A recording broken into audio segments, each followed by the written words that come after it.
Welcome to డాల్ news special debate. Party line దాటాలనేటువంటి సాకుతో బీఆర్ఎస్ నుంచి సొంత కూతురుని చూడకుండా కూడా కవితను పంపించేశారు కేసీఆర్.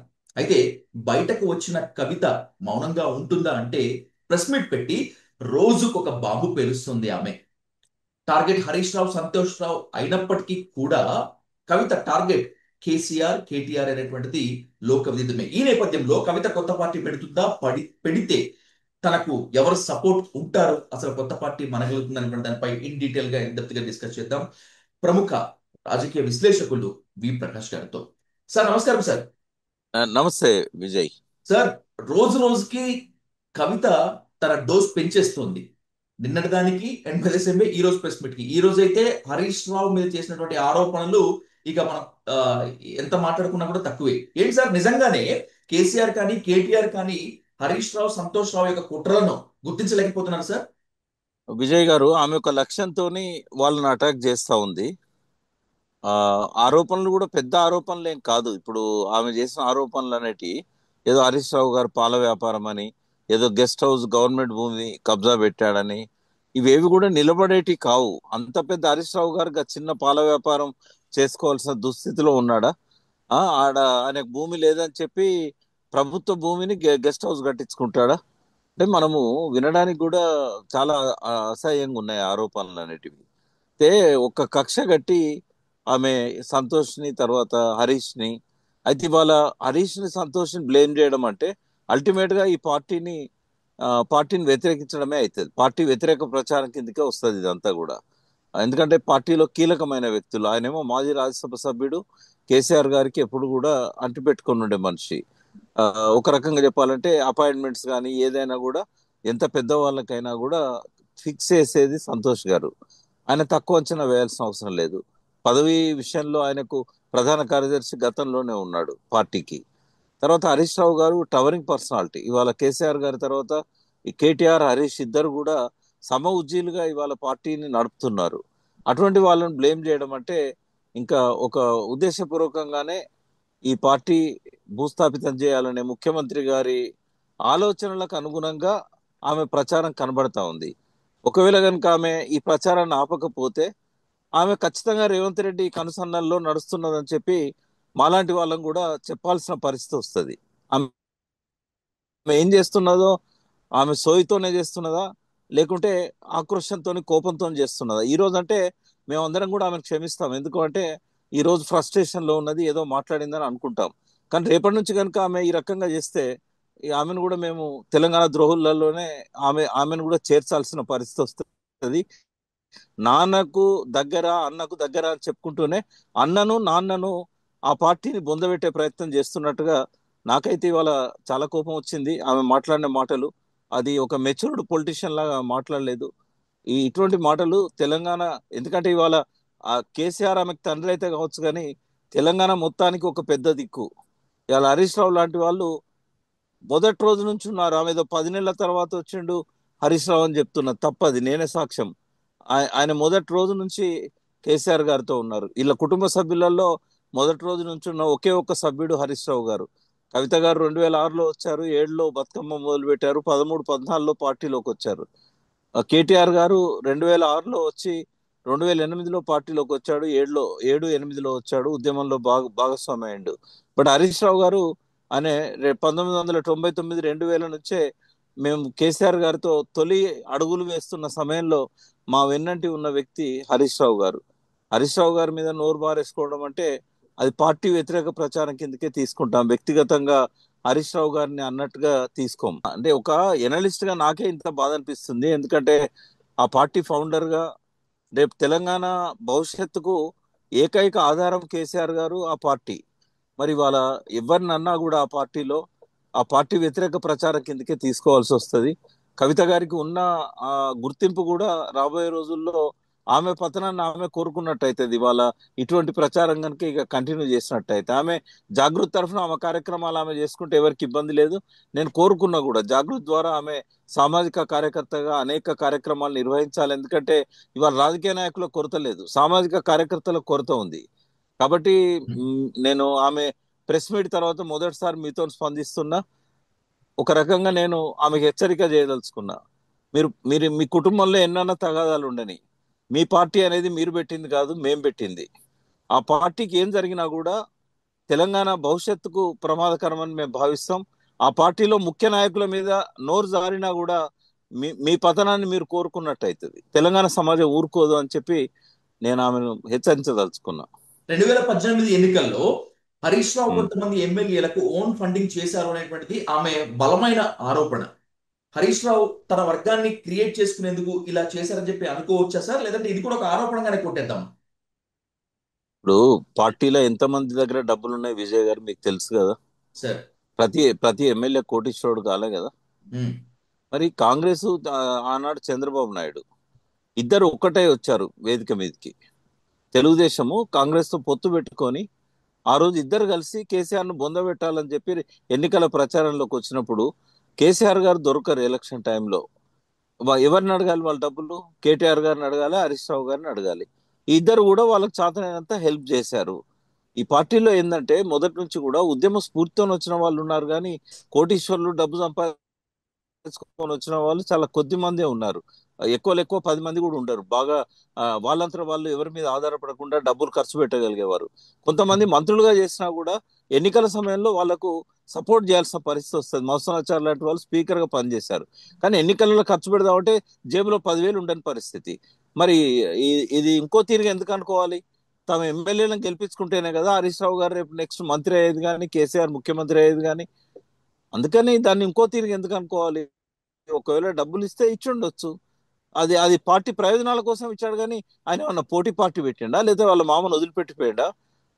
విజయ్ గారు ఆయనకు మంత్రి పదవి ఇవ్వకపోతేనే ఓ సంవత్సరం పైన ఆయన వెయిట్ చేశాడు. అవును ఆయన సార్. ఇప్పుడు పోదలుచుకుంటే అప్పుడు వెళ్ళి ఇరిగేషన్ శాఖలో అవినీతి కారణంగానే హరీష్ రావుని మంత్రి పదవి ఇవ్వలేదని చెప్పి కదా ఆమె చెప్తోంది.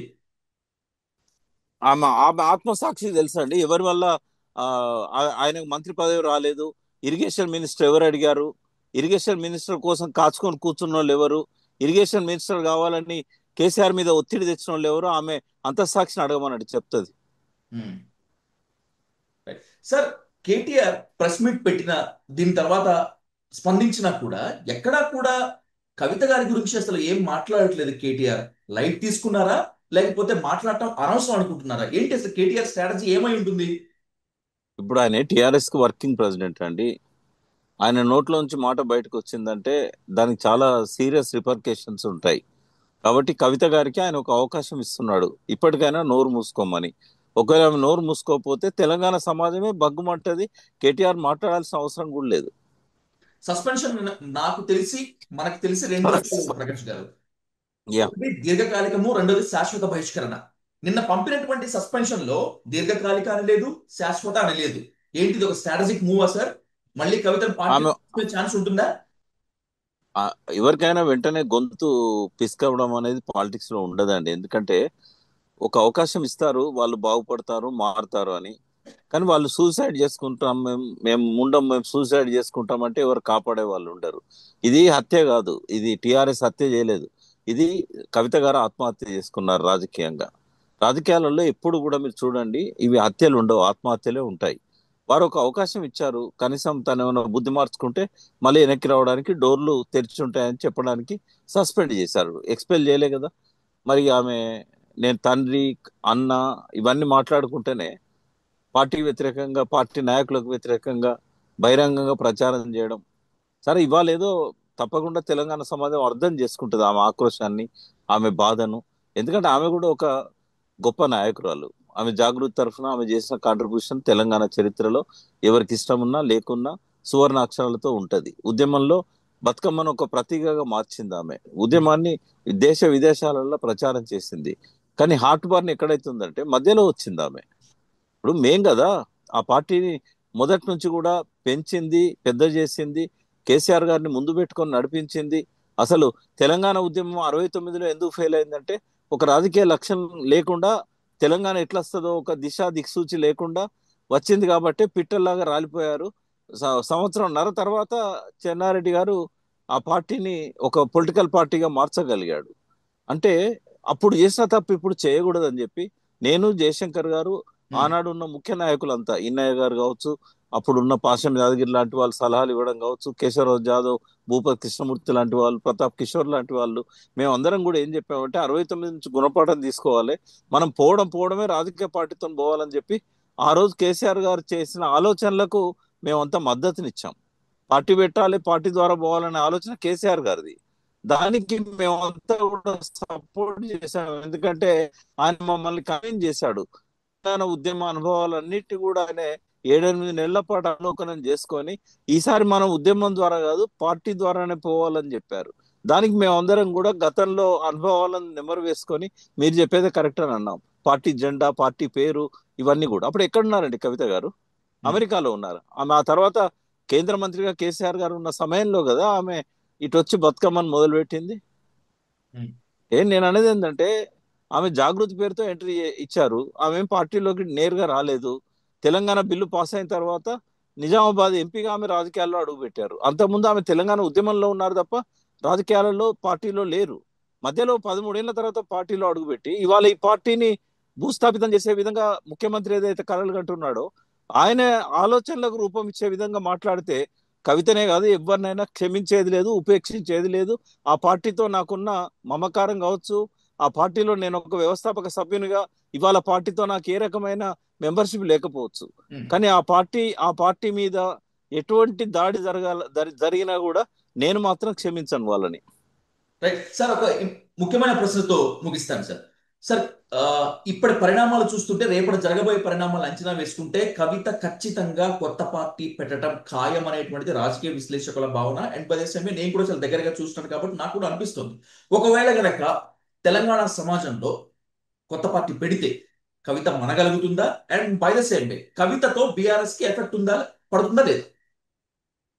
ఎవరితో ఎఫెక్ట్ పడదండి బీఆర్ఎస్ కు. ఎందుకంటే ఇవాళ రైజ్ అవుతున్న పార్టీ బీఆర్ఎస్. ఎందుకంటే మనకు ఆ, ఇక రెండే పార్టీలు ప్రధానంగా మనకు కనబడతాయి, కాంగ్రెస్ ఒకటి, బీఆర్ఎస్ ఒకటి. బీజేపీ కొంత ప్రయత్నం చేస్తున్నా కూడా బీఆర్ఎస్ అంత గ్రామాలలో కానీ పట్టణాలలో కానీ ఒక నాయకత్వం ఇంకా వాళ్ళు సమకూర్చుకోలేదు. కాబట్టి సుదూర భవిష్యత్తులో వాళ్ళు ఏమన్నా మెయిన్ స్ట్రీమ్ పార్టీకి ఎదుగుతారేమో తెలియదు, కానీ ఐజాన్ టుడే తెలంగాణలో బలమైన పార్టీలు రెండే రెండు.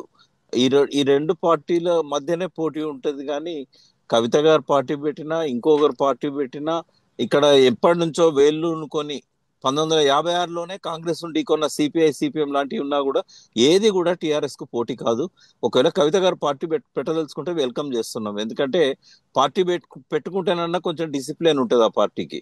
ఇటు పార్టీ పెట్టకుండా ఈ పార్టీ నుంచి బయటికి పోయి నోరు బారేసుకుంటే మాత్రం ఈ పార్టీకి ఎటువంటి హాని జరగడానికి ప్రయత్నం చేసినా కూడా ఈ క్యాడర్ ఆమెను క్షమించారు. నిన్న మొన్నటి దాకా ఆమె నెత్తికెత్తుకున్న క్యాడరే బండకేసి కొడతారు. So the last and most important question, ఎందుకంటే 5 నిమిషాల క్రితమే సీఎం రేవంత్ రెడ్డి స్పందిస్తూ ఈ పరిణామం గురించి మాట్లాడుతూ ఆయన ఏమంటారంటే, తెలుగుదేశం పార్టీ చాలా మందికి రాజకీయ జన్మనిచ్చిన, అవకాశాలు ఇచ్చినటువంటి పార్టీ. అలాంటి రాజకీయ పార్టీని, అంటే టీడీపీని తెలంగాణలో ఒక దుస్థితికి తీసుకొచ్చాడు కేసీఆర్. బహుశా ఆ ఊసురు ఇలాగే ఇవంతా మొత్తం కూడా తగులుతున్నాయేమో అనేటువంటిది ఆయన అలిగేషన్. ఏం కౌంటర్ ఇస్తారు? థ్యాంక్స్ చెప్పండి రేవంత్ రెడ్డి గారికి, తన నిజ స్వరూపాన్ని బయట పెట్టుకున్నందుకు, తన డ్రామాను చెప్పగానే చెప్పినందుకు, తను చంద్రబాబు నాయుడుకు పరోక్షంగా పాలన అప్పజెప్పి ఆయన చేతిలో కీలుబొమ్మగా ఉంటూ కేసీఆర్ అడుగుజాడలను తుడిచేయడానికి చంద్రబాబు నాయుడుకు చాతగాని రివెంజ్ ను, ప్రతీకారాన్ని రేవంత్ రెడ్డి రూపంలో చంద్రబాబు తీర్చుకుంటున్నాడు అని చెప్పి ఇంతకంటే ఇంకే సాక్ష్యం కావాలి? ఉం. ఇప్పుడు ఆయన మాట్లాడడం కనుక ఇవాళ పరిణామం కూడా ఉండొచ్చు అని ఎందుకు అనిపిస్తలేదు మనకు? సింక్ అవుతున్నట్లుగా ఉంది. అందుకే థ్యాంక్స్ చెప్పమని చెప్తున్నాను విజయ్ గారు. Right sir, thank you. జర్నీలో థ్యాంక్ యూ. ఉండి కూడా జర్నీలో ఉండి థ్యాంక్ యూ. కూడా డైల్ న్యూస్ కి యా. సంబంధించిన ప్రకాష్ గారు, thank you so much. Thank you sir.